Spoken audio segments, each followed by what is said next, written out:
Good morning, RVRebel watchers and YouTubers. Another day in paradise in Florida. So I have to start each day, checking and making sure that I'm soaking up all that sunshine on my solar panels. Yep. Make sure they're positioned right so that I can get a full day of this Florida sun. And that's what I do first thing in the morning, is make sure that my panels are catching all those rays. And then it'll be time for me to enjoy my breakfast. Today I made myself some keto waffles. Yeah, no egg for Danny today because I didn't have fried eggs. Ooh, yum, and a cup of coffee. Yeah. So pleasant out here. I just love it. Oh, and Danny, been letting her run off leash a little bit. Today I needed to run my generator for a few minutes just to top off my battery because I have my solar panels attached to my van batteries.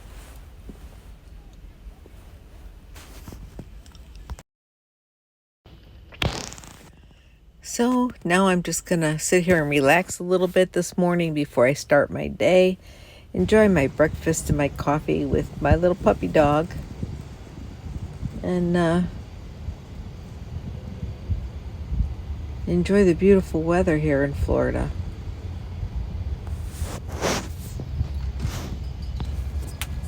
Well, I had to get up and put Danny back in the RV because I saw a couple of large, oversized birds flying above me,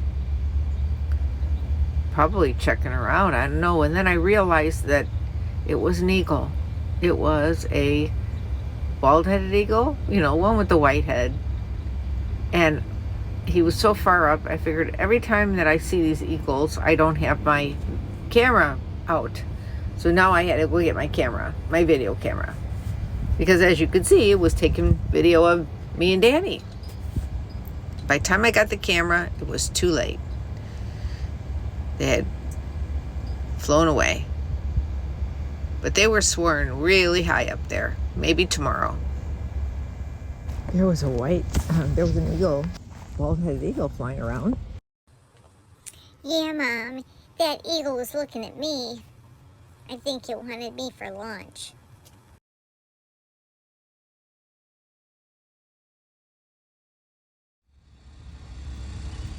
I unplugged my refrigerator in the back and I plugged it into my extension cord.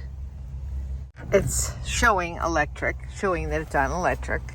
The refrigerator is. And then I plugged my extension cord into my inverter on my lithium batteries. Inverter is reading this, showing 370 watts. Wow.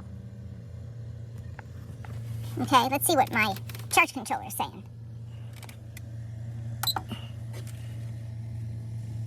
Okay, it went from 13 to 12.8.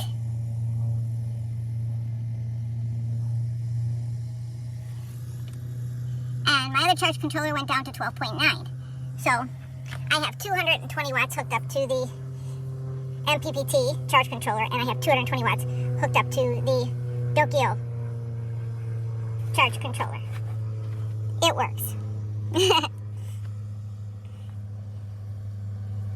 And I do not have my little fridge on. But that's what it's reading on electric.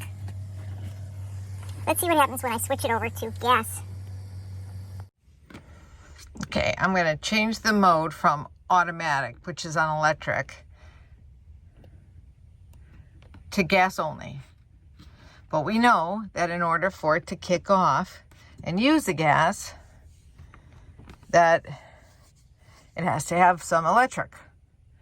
So let's see what happens on the charge controller. Okay, so my inverter went up to 12.9 and it's saying 0 watts. Because right now it's on gas, it only needed it to ignite. And my charge controller says back up at 12.9.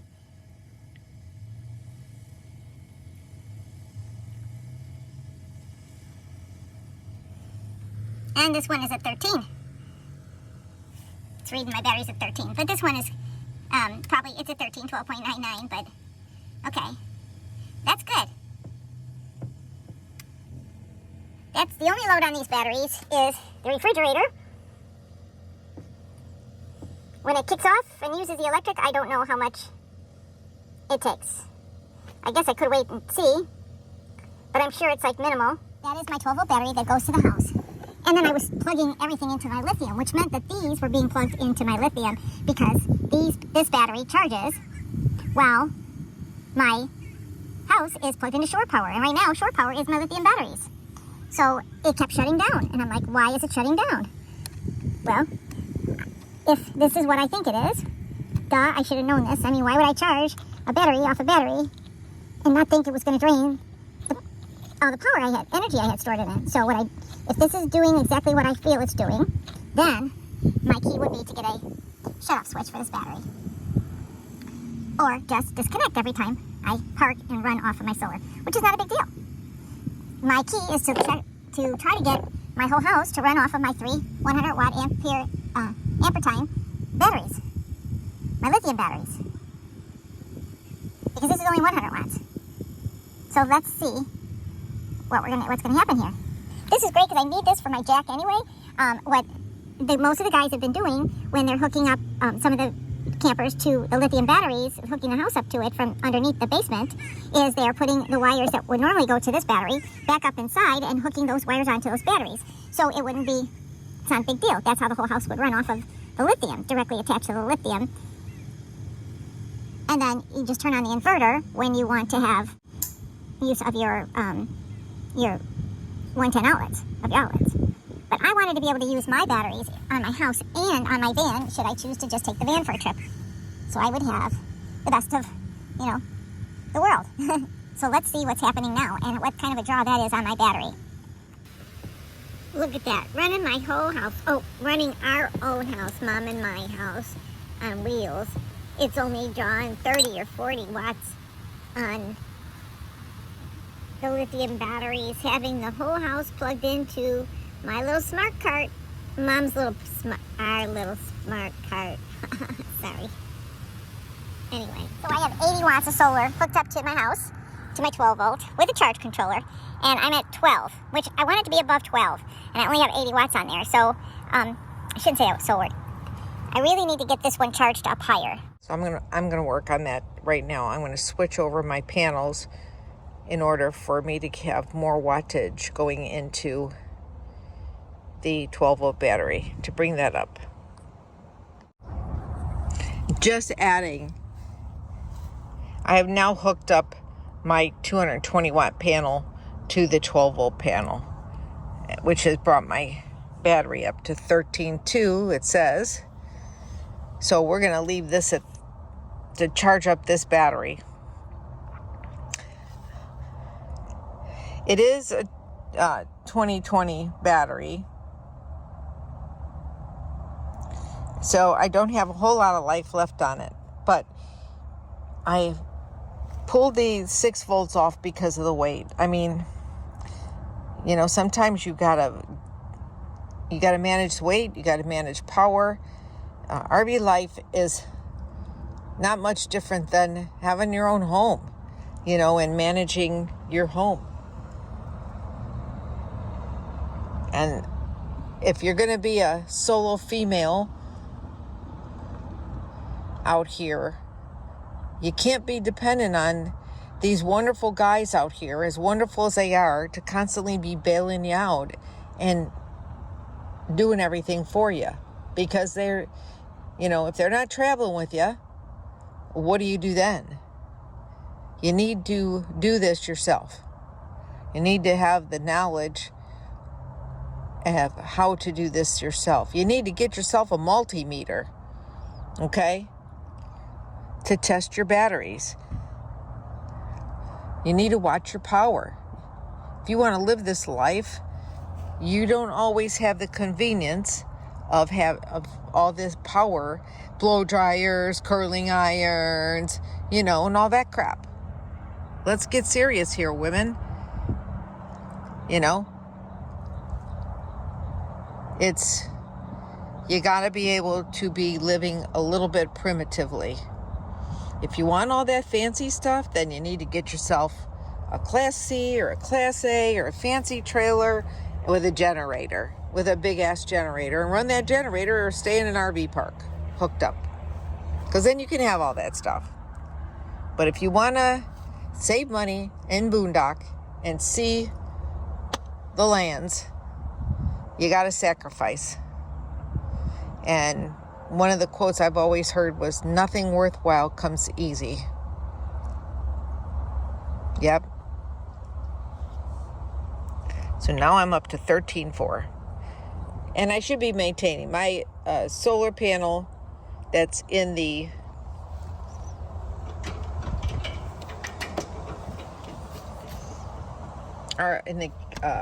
van.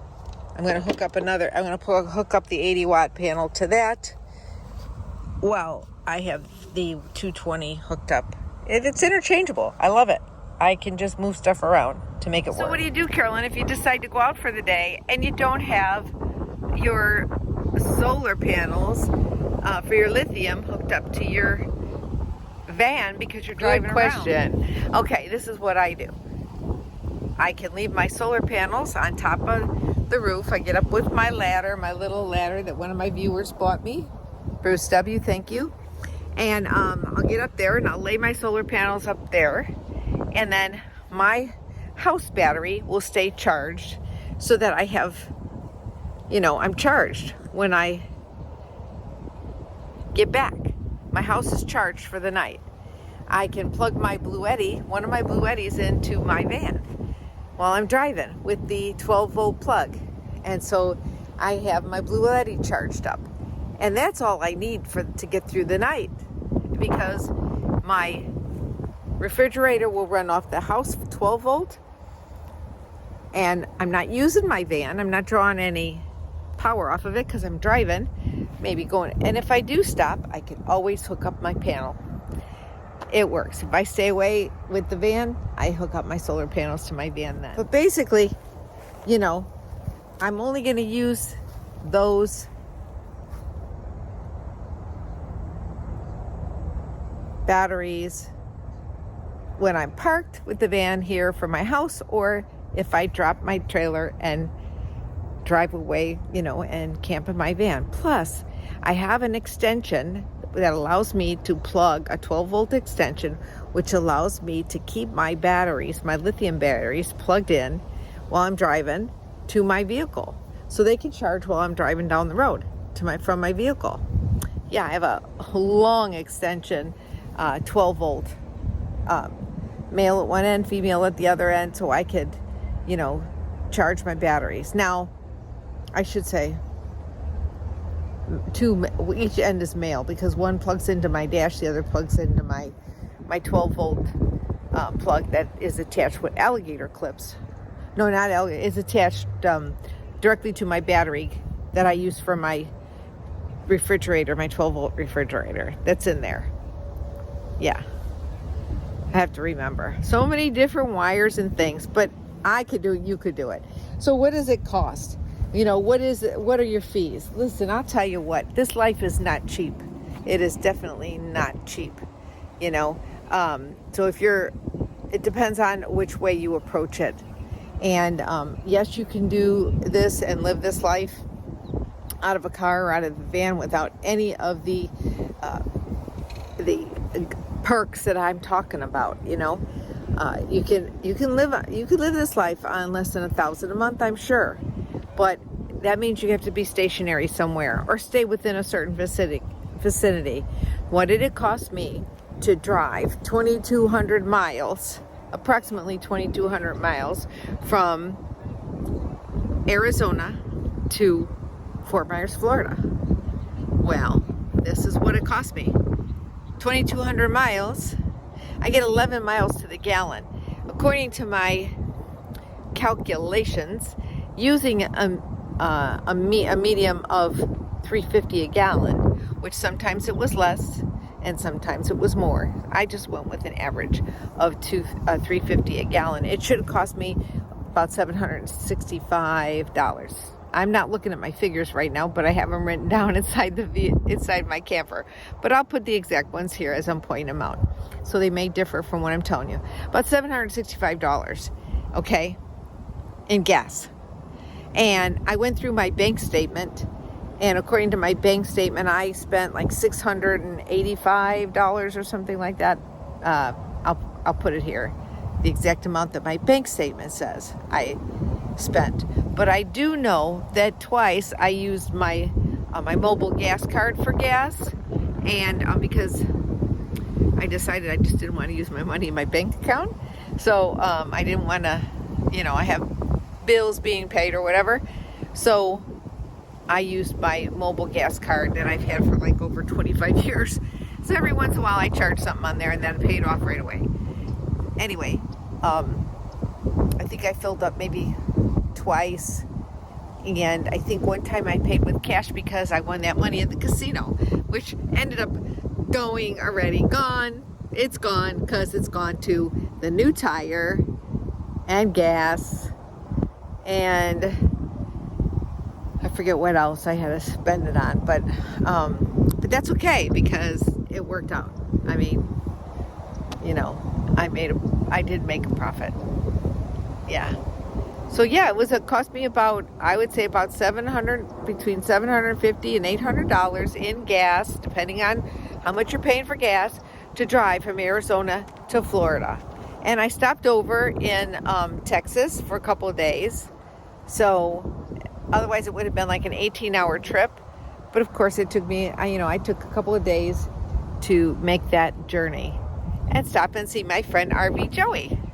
Speaking of which, I did put her sticker up in my van. Oh, I have to show you that. Come with me. I'll show you. Let's go over to my van. I'll show you. There is my sticker board. Now, like my videos, I outlined my sticker board in red because it matches my red in my van. I am a frilly girl too, but this is my baseball colors. Black and white and red for the White Sox and the Cubs, red and blue, both teams. But here is my sticker board that is red duct tape. Yes, it is. And what better to use for my new sticker that Joey gave me was my red duct tape. She said, give me that red duct tape. And there it is. My red duct tape RV Joey sticker. Limited edition #1 lifetime membership sticker. And what I did was I mounted that sticker on white sticker paper. Yeah. So it has a white backing. And my other sticker is my Becky sticker too. Is being held for future dates. Now, if I don't have your sticker and you'd like me to have your sticker, you can send it to my P.O. Box. Yep, you can. P.O. Box 6283, Aurora, Illinois, 60598. I'm excited because I am going to go to the meet and greet for Nomadic Fanatic for Eric, and I've got several of Eric's stickers. One with both the cats, one with one cat. I've got Kevin's stickers, couple of Kevin's stickers. I think I only have one up on my board right now, but because I lost some stickers on my other vehicle, so that's why I'm using the sticker board now. Yeah, of course I got Danny's hat up there. All my stickers. I have another board that I started because I had a lot more than this. And my friend Linda's Legacy Venture RV. I said it right. All my Lollapalooza, Destination Open Road, Onward Bound, Pandemonium, Aja, my Lollapaloozas. Yeah, all up here. My friend Max, Motorhome Max, Frugal, Sea Doves, everybody, Caravan Carolyn, Van City Van Life. Oh, I got a whole bunch of stickers from Chrome he sent me, Enigmatic Nomadics. So yeah, if you want to send me a sticker, oh, the Farmer's Wife, the old Farmer's Wife, remember we went and made butter. But I have a new board I started because some of them I couldn't put on there, and a couple of them were way too big. So I have the Blue Van Dan and the Mobile Traveler on my door, and I think I'm going to move those over to my new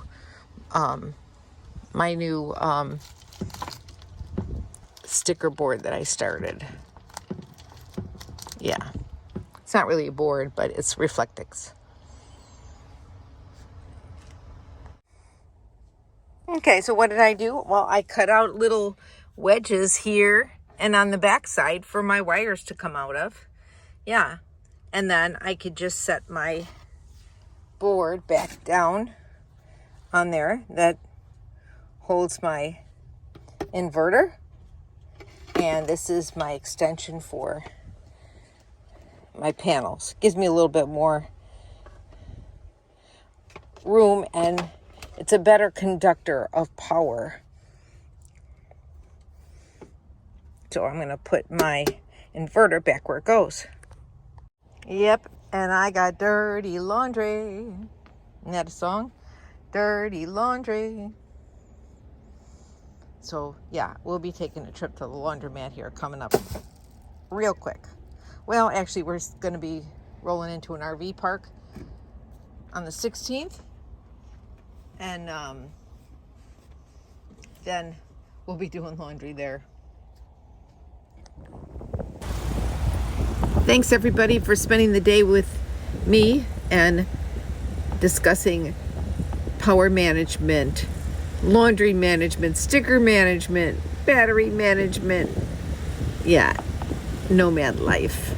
And Danny, thank you for helping me out with the explanation on the batteries. I appreciate it. You're welcome, Mom. Well, have a great day and stay tuned for our next video.